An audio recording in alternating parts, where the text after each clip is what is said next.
Hi guys, quick video. I haven't made a video in a while. I want to talk about a couple of things.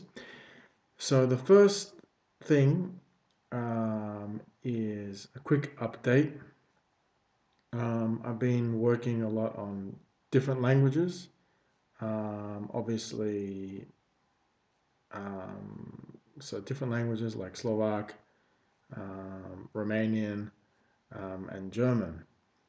Now, German, I've been working most actively on, and that's my best foreign language at the moment. I've been reading novels, writing, doing trips, and practicing things like that. So most of my time has been spent on German, and I've kind of neglected everything else, unfortunately. But also, it's been very, very good for my German. So I've been reading a few books. Mm, I believe that when you get to a certain level in your language learning, sort of intermediate B1, B2 kind of level, it's it's high enough to start really pushing yourself and absorbing and throwing yourself in the deep end of that language. In the beginning, you can't really do that because everything is it's too difficult and the language is kind of overwhelming. So here's what I'm doing. I've been reading a few books in German and English too, which I'll show you. So mostly German. I've actually taken. Um, so one trick you can do is maybe take a favorite writer that you have in English, if English is your first language or whatever, and see if you can find books in the target language that you are learning. For example, my favorite writer is Haruki Murakami. He's a Japanese writer, and of course, I've read most of his books in English translations, and have found that his books are very good and very very accessible in English, not so difficult. And most of the good news is most of his books have been translated into another 20 or 30 languages. So if you can get hold of his books in, I don't know, French, German, Japanese, Russian, many of his books have been translated. So what I do is I read these novels, which I've previously read in English, um, which helps me anticipate what's going to happen, and it helps me with my language. The level of German in the book is not, too difficult. So, for example, um, I spent the last month reading this. I don't know if you can see it, but I don't think you can, so I'm going to put the camera down a bit.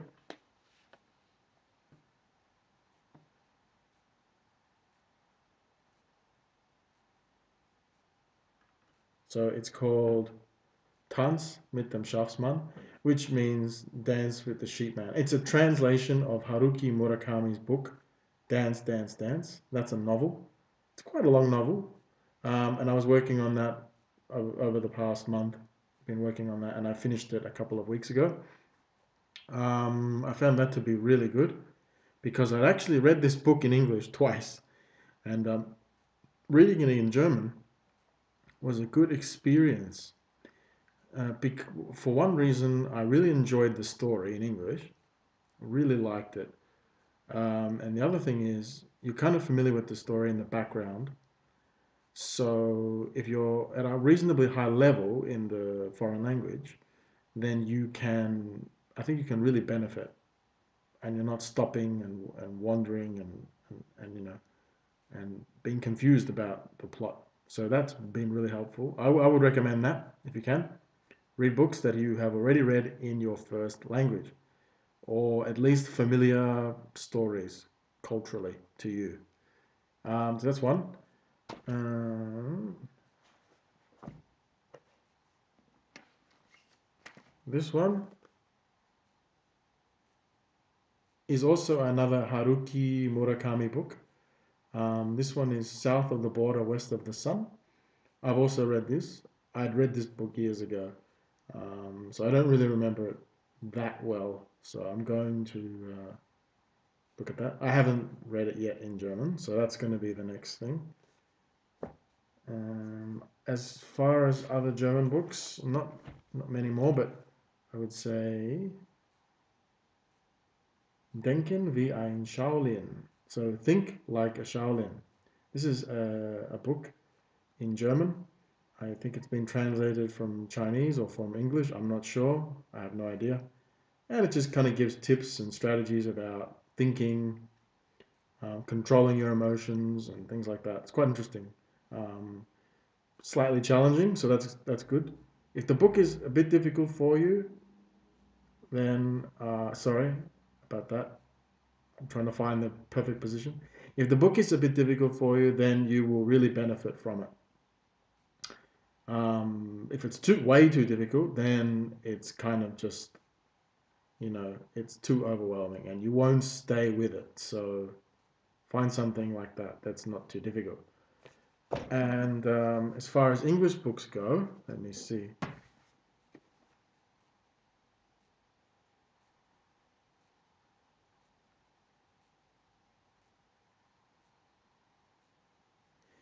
The Nordic Theory of Everything, In Search of a Better Life. This is a book written by a Finnish person who I believe, lived in America for a long time. She married an American and lived in the US. And she talks about the differences between Finland and the USA and the political system and the kind of welfare system, education, all these different aspects of daily life, and how that the Finnish system is actually, and the Nordic system is actually quite good, and why it is the way that it is. And she also explains things in America and why things are the way they are in America and current challenges and things like that. So it's quite an interesting book, and I'm chipping away at that. So that's in English. In English, that book. Another book would be that I haven't read yet. Mm,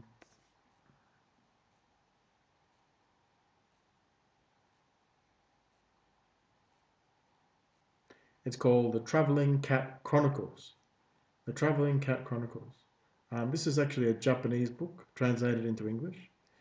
Yes, I think Japanese writers are very interesting, and I find a lot of the translations in English are very, very good and actually very accessible, despite the difference in culture. So I haven't read this yet, but I guess, it kind of caught my eye. I bought it in the bookshop in Melbourne a few months ago before I came to Europe. It's something about like the life, okay, the life of someone through the eyes of the cat, through the eyes of the cat. So it's basically the cat telling the story. He's the narrator. Interesting, different, something different. Exit West. This is another English book, I think written by a Pakistani author, and I haven't read it yet. So, as far as I know, this book is sort of a story about um, someone in I guess it's a Middle Eastern country. You're not really told where exactly. In the midst of turmoil or war or something like that breaking out. He meets someone. So it's kind of a love story, and it's a couple, and I think they're trying to escape or they're leaving. So it talks a bit about that.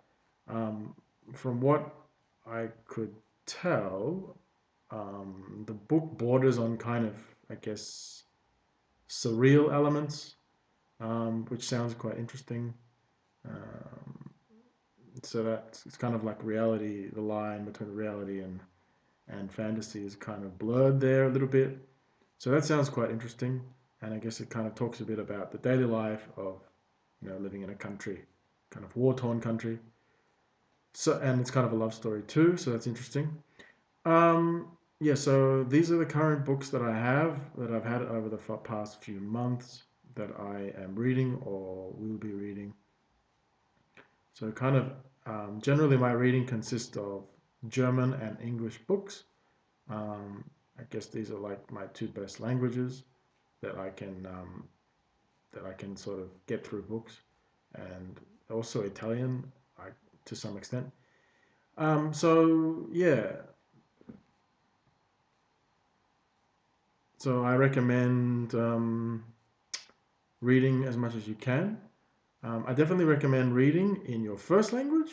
If you don't read much in your first language, try to find books that are, interesting or funny or whatever, accessible to you. You got to find books that are suitable to you. Not all books are suitable, even in our own language. This is the thing. Yes, we are fluent in our own language, in our first language, but we're not always good readers, and some books are kind of way out of our league, or maybe too difficult, or too boring, or whatever. So we need to find books that are suitable to us in our first language. And if we can, if we're learning a second language, I think that once you reach a certain level, the only way, one of the ways, I guess, to push yourself would be to really find novels, not really long, horrible novels, because I find that you won't stick with those because they're too difficult and they're too long, and there's usually too many unknown words. So you want to find something that you can read in a sort of maybe 2 or 3 week period, and that will really push your language level if you keep doing it. So those are my thoughts. Just thought I'd make a video. I haven't made one in a while about what I'm doing. So reading is one thing. Books. Get yourself more books. Reading doesn't have to be a horrible, boring kind of activity like most people think it is. Um, a lot of people are conditioned to think that reading is associated with school and homework and tests. Unfortunately, that's the way that we've been taught. But reading is actually much more than that, and can continue throughout and should continue throughout your adult life. So you can enjoy that. Okay, I'm going to cut it. I'm going to stop the video there. I think that's getting a bit too long. I'm going to make another video about something else. Yes, about language learning. So yeah, thank you.